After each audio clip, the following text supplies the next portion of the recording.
Olá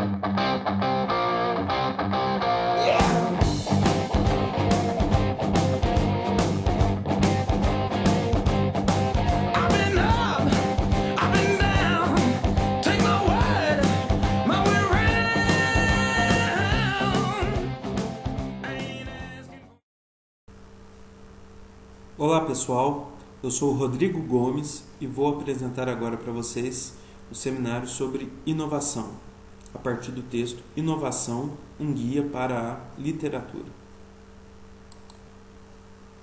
A inovação não é um fenômeno novo, ela é tão antiga quanto a própria humanidade. É uma tendência de pensar novas formas e maneiras de se fazerem as coisas e experimentá-las na prática. Sem ela, o mundo em que conhecemos hoje seria bastante diferente. Uma importante distinção entre invenção e inovação é que a invenção é a primeira ocorrência de uma ideia para um novo produto ou processo, e a inovação está ligada à comercialização dessa ideia ou à tentativa de colocá-la em prática. Muitas vezes, inovação e invenção estão totalmente ligadas, dificultando sua distinção. Uma invenção pode ser criada dentro de diversos lugares, sejam eles uma universidade, um centro de pesquisa, uma organização ou até mesmo de nossas casas. Um importante exemplo de invenção é a máquina de calcular de Charles Babbage. Um mecanismo mecânico capaz de realizar diversos cálculos, que foi considerado posteriormente como o primeiro computador programável do mundo.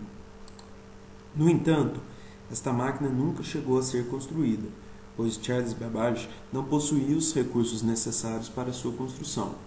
Porém, a sua invenção foi de extrema importância, pois os conceitos utilizados no projeto de sua máquina foram posteriormente utilizados na construção dos computadores. Por outro lado, as inovações normalmente ocorrem nas esferas industriais ou comerciais, tendo em vista que uma invenção se torna uma inovação a partir do momento que é testada e disponibilizada para sua comercialização e uso. Desta forma, para que uma empresa consiga transformar invenção em inovação, é preciso agrupar conhecimentos, capacidades, habilidades e recursos. Assim, os atrasos entre invenção e inovação podem ocorrer por falta de alguns ou todas as condições para sua comercialização, ou mesmo pela existência de invenções e inovações complementares. Podemos afirmar ainda que a inovação é um processo contínuo.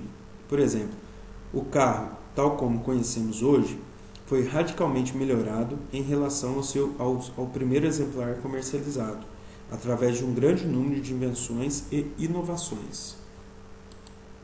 Klein e Rosenberg destacam que as inovações mais importantes passam por mudanças drásticas em suas vidas, e essas mudanças podem, muitas vezes, transformar totalmente a sua importância econômica. E ainda que as melhorias posteriores em uma invenção após a sua primeira introdução pode ser muito mais importante economicamente do que a forma inicial da invenção.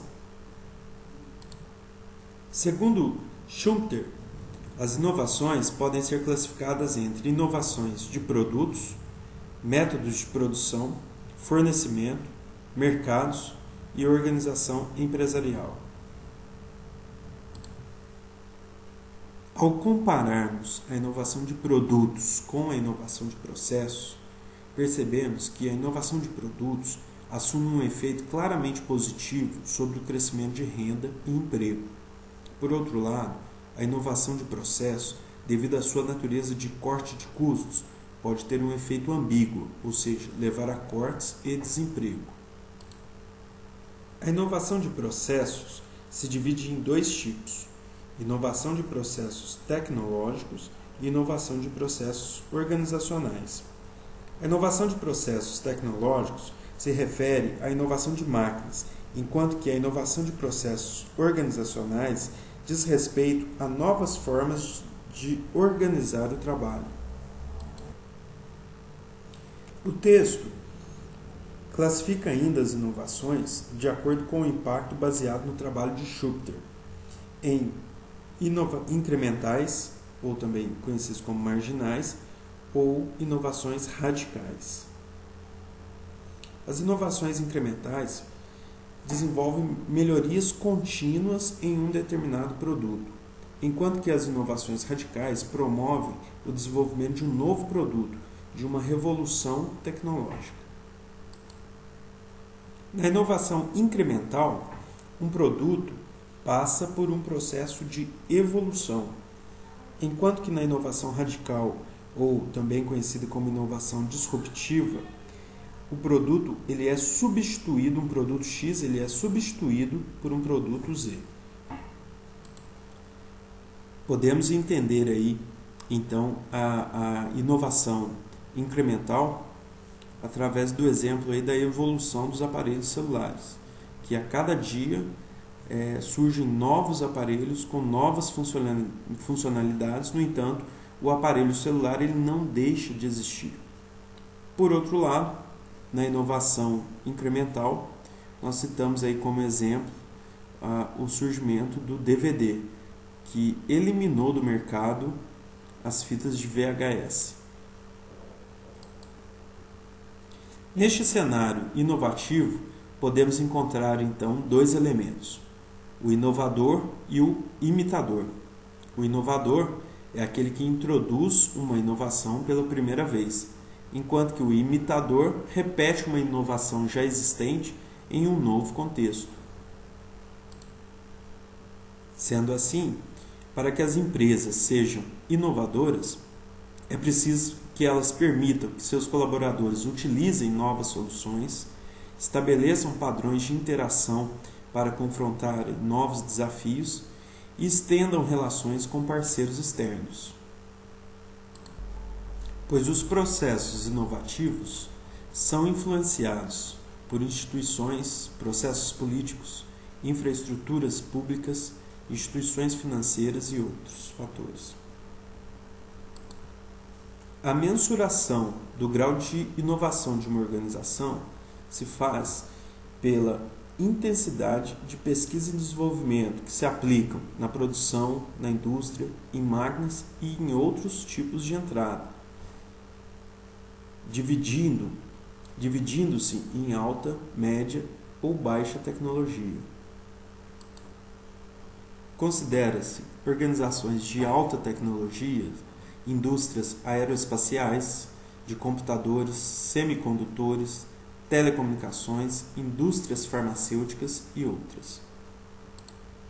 Dentre as de média tecnologia, encontram-se as indústrias elétricas, de equipamentos, de transportes e outros.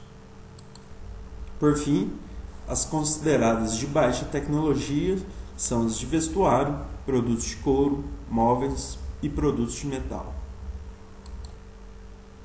Para Pavitt, os fatores que levam o sucesso da inovação diferem entre indústrias e setores distintos.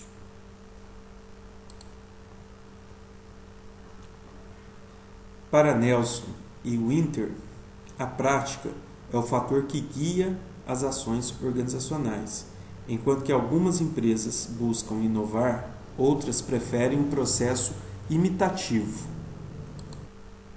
Sabemos que a inovação é crucial para o crescimento econômico, tanto que governos têm realizado grandes esforços para incentivá-la. A inovação incentiva o crescimento econômico e os setores que mais inovam tendem a um maior crescimento. Países e regiões que inovam possuem maior renda e maior índice de crescimento. Por outro lado, países que desejam crescer têm o desafio de inovar. Desta forma, conhecemos então o porquê inovar, como a inovação ocorre e o que a inovação nos conduz. Por fim, podemos afirmar a grande necessidade de interação para que o processo inovativo ocorra, pois a inovação não acontece de forma individual. Bom, pessoal, esta foi a minha apresentação. Espero que tenham gostado. Até a próxima oportunidade.